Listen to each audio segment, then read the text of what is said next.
My parents drained their retirement fund covering for my brother's lies, the same brother they defended while they blamed me. Now they're broke, calling me daily. I haven't answered once. My name's Tessa, and this is what happens when the family scapegoat stops showing up. Before we get started, where are you tuning in from? Are you in the middle of the morning rush or on a late-night drive?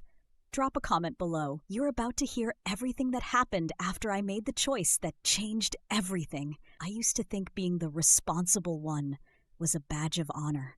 Growing up in the Miller household meant chaos, and I was the buffer. My younger brother, Jaden, was the kind of kid who set off the fire alarm just to get out of class, and later the kind of adult who borrowed money and forgot to mention he wouldn't pay it back. But me? I was dependable. If my mom needed help with the groceries, I was there. If my dad forgot a bill, I'd handle it. If Jaden lied, I was expected to stay quiet, for the sake of the family. By the time I hit 30, I had my own apartment, a stable job in software project management, and more than a few therapy sessions under my belt. Still, no matter how far I went, my family found ways to pull me back into the storm. I flew back home every holiday. I helped Jaden out of 3 separate emergencies, including one time he called me at 2 a.m. from Vegas asking for a wire transfer because, and I quote, he accidentally lost a laptop in a pool. It sounds ridiculous now, but back then, I felt obligated. That's what being the good daughter meant, fixing what other people broke. Then came the business. My parents had a small family-run landscaping company. I helped them modernize it, built the website, streamlined their booking system, even cleaned up their taxes one year. It was a side project at first, then more like a second job. Jaden, he'd pop in, take photos pretending to work, and leave. But Mom and Dad always said he had entrepreneurial spirit. Me? I was too uptight. I should have seen the storm brewing. But when you grow up being praised for how much you can carry, you stop noticing how heavy things have gotten. The last time I visited home, I overheard Jaden joking to his friends that he'd probably inherit the whole company before I even get a thank you. I laughed along, pretending it didn't sting. But deep down, something shifted. I started wondering what would happen if I didn't answer the next call. If I let one emergency go unanswered? Turns out I was about to find out. And so were they. After that weekend visit, I drove the 6 hours back to my apartment in Raleigh with a tightness in my chest I couldn't shake. Jaden's comment kept echoing in my head, probably inherit the whole company before I even get a thank you. That wasn't a joke. That was the truth. And the way Mom had laughed, her eyes crinkling like she agreed, like it was just a matter of time, that stayed with me. For years, I had been the silent investor of our family's peace. I paid in patience, late-night Venmo transfers, canceled plans, and vacations I never took. And somehow Jaden was the heir apparent, not because he earned it, but because our parents couldn't bear to see him fail. The next morning, I woke up to 3 missed calls, 1 from Mom, 2 from Jaden, no voicemail, just the notification bubbles sitting on my screen like ghosts I wasn't ready to face. I didn't call back. That day, I kept my head down and focused on work, but a part of me was unraveling, quietly. Later that week, it happened. The emergency I didn't respond to.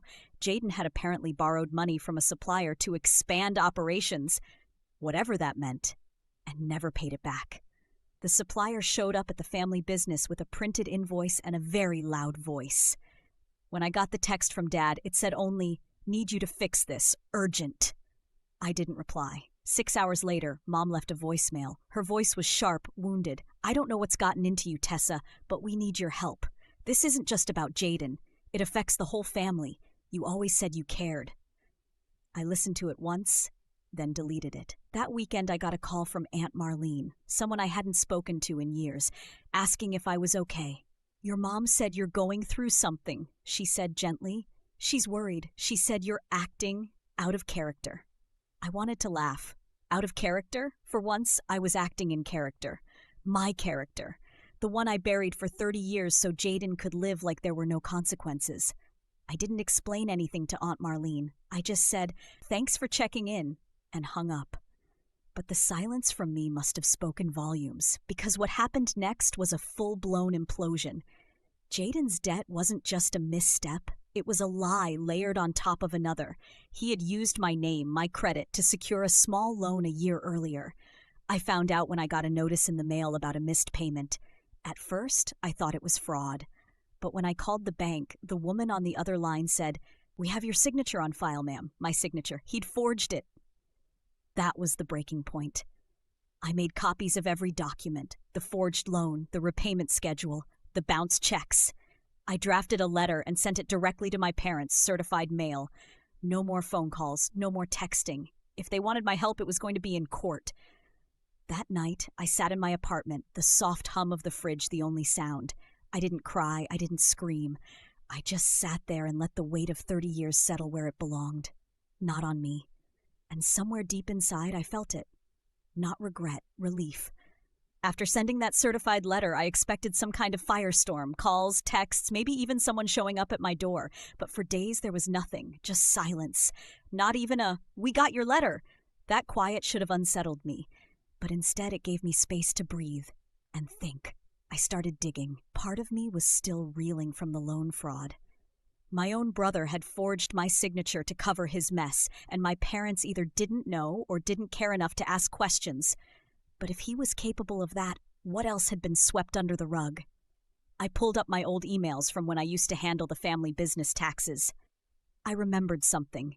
Years ago, Dad had asked me to look into a tax discrepancy. I had flagged something strange at the time. 2 sets of payments from an equipment rental company I'd never heard of. I'd let it go because Dad brushed it off and said Jaden had handled that deal. But now it gnawed at me. So I requested the past 3 years of tax filings. They came in a week later, and as I went through them, everything started falling into place. Slowly at first, then all at once. Jaden hadn't just forged my name. He had been siphoning money from the business, creating fake vendor invoices under a shell company he registered under a friend's name. The money went directly into a private account, and that account had my name on one of the transactions. I felt sick. I contacted a lawyer immediately, not to sue, not yet, but to protect myself. If things got ugly, I didn't want to be tied to any of it. He advised me to file an affidavit and initiate a fraud investigation with the bank and document everything. A few days later, I got the call. It was Dad. I almost didn't answer, but something told me I needed to hear his voice. "Tessa," he started. His tone wasn't angry, it was tired. "Can we talk?" I didn't say anything. "We didn't know," he added. "About the account, about your name being used. We just didn't know what Jaden was doing." I let out a breath. "But you knew enough to believe I was the problem when he told you I was." There was a long pause on the other end. "We didn't want to believe it was him," he said. "He's your brother." "And I'm your daughter," I replied quietly. "But I guess that didn't matter as much." He didn't argue. The next day I got a call from Mom. She left a voicemail I listened to twice. It was full of broken things, apologies, excuses, questions. "Why didn't you tell us?" she asked. "Why didn't you say you were hurting?" "Because every time I tried, you told me to stop being dramatic." I didn't call back. Instead, I did something I hadn't done in years. I booked a trip. Just me. No guilt, no excuses. A small cabin in Montana, snow-dusted and silent. I left my phone in the drawer the entire weekend, and for the first time in my adult life, I felt like I wasn't carrying someone else's mistakes. The truth was out, and the truth was heavy, but it wasn't mine to hold anymore. I returned from Montana with a clearer mind and a firmer heart. The air out there had been so still, so clean. It made me realize just how loud my life had become, always putting out fires I didn't start, always fixing people who never apologized. And I was done. But life has a way of testing you the moment you draw boundaries. 2 weeks after I got back, I received a formal letter from the county court clerk. Jaden had filed for bankruptcy. On the list of creditors, my name. He was trying to include the loan he forged in his filing, legally making me the one left holding the debt if I didn't contest it. It was bold, sloppy, desperate, and it proved he hadn't learned a single thing. I forwarded everything to my attorney. We filed a motion to exclude the forged loan, along with a fraud complaint.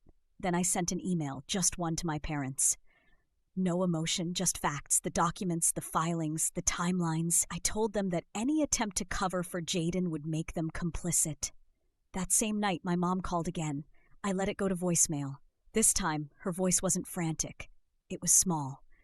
We didn't know he used your name. We didn't know he was that far gone. Your father's been trying to hold it together, but the business is Tessa. We're losing everything."